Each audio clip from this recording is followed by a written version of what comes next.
নমস্কাৰ, মই নীতিশ তালুকদাৰে আপোনালোকক স্বাগতম জনাইছোঁ মোৰ চেনেলটোলৈ। তো বেলেগ কথা একো নাই, ডাইৰেক্ট পোনপটীয়া টপিকলৈকে যাওঁ। আৰু আপোনালোকৰ ওচৰলৈ আজি এটা আমাৰ ভাৰতবৰ্ষৰ গৌৰৱৰ কাৰণে ভাৰতবৰ্ষৰ গৌৰৱৰ বিষয় তেনেকুৱা খবৰ এটা আপোনালোকৰ ওচৰলৈ এই ভিডিঅ'টোৰ যোগেদি মই আনিছোঁ। তো গোটেইখিনি জনাম, ভিডিঅ'টোত কৈ আছোঁ আপোনালোকক গোটেইখিনি কম ক'ত কি খবৰ আনিছোঁ। তো তাৰ আগতে ডেইলি কোৱা কথাটো কৈ লওঁ।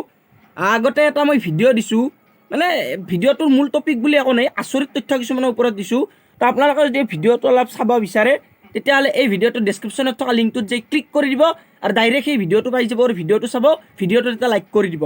তো গতিকে আজিৰ টপিকটোলৈ আহোঁ। আজিনো মই আপোনালোকৰ ওচৰত কি ক'ম চাওক, মই ভিডিঅ'টো আৰম্ভণিতে কৈ দিছোঁ।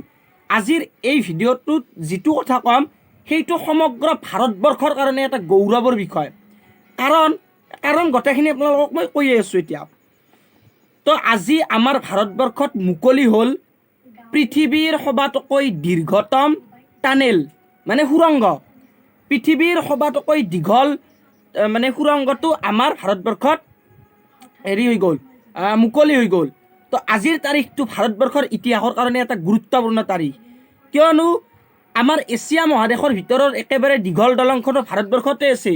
কিন্তু এইবাৰ এছিয়া নহয়, এইবাৰ এছিয়াতে আবদ্ধ হ'ব খোজা নাই, গোটেই ৱৰ্ল্ডত যাব খুজিছে।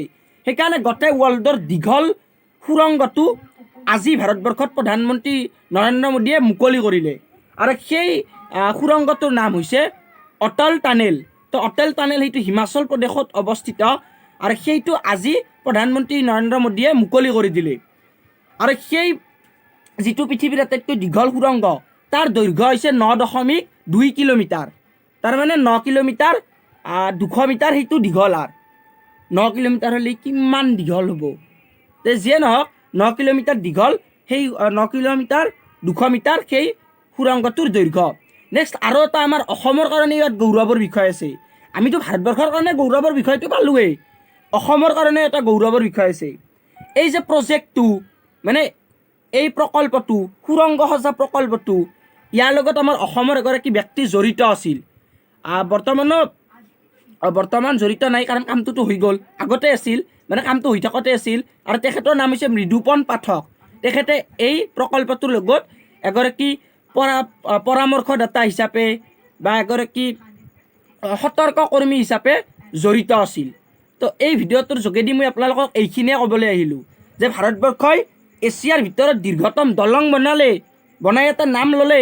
কিন্তু এইবাৰ এছিয়া নহয়, এইবাৰ অলপ ডাঙৰকৈ লাগে। ডাঙৰকৈ হ'লে কি হ'ব, ৱৰ্ল্ডত হ'ব। তো ৱৰ্ল্ডৰ ভিতৰত নাম দখল কৰিবলৈ সক্ষম হ'ল আৰু ৱৰ্ল্ডৰ ভিতৰত আটাইতকৈ বৰ্তমানলৈ দীঘল সুৰংগটো সাজি উলিয়ালে। তো এই ভিডিঅ'টোৰ যোগেদি আপোনালোকক এইখিনি কথা মই এইকাৰণেই জনালোঁ, কাৰণ আমাৰ যে ভাৰতবৰ্ষতো কিছুমান এনেকুৱা বস্তু আছে, সেইটো আমি জনাটো বহুত দৰকাৰ। তো এই ভিডিঅ'টো মই নিউজত পালোঁ আৰু ডাইৰেক্ট নিউজত চাই লগে লগে বনাই আপোনালোকৰ ওচৰত আপলোড কৰি দিলোঁ। তো এইখিনি আপোনালোকৰ ওচৰত ক'ব লগা আছিল।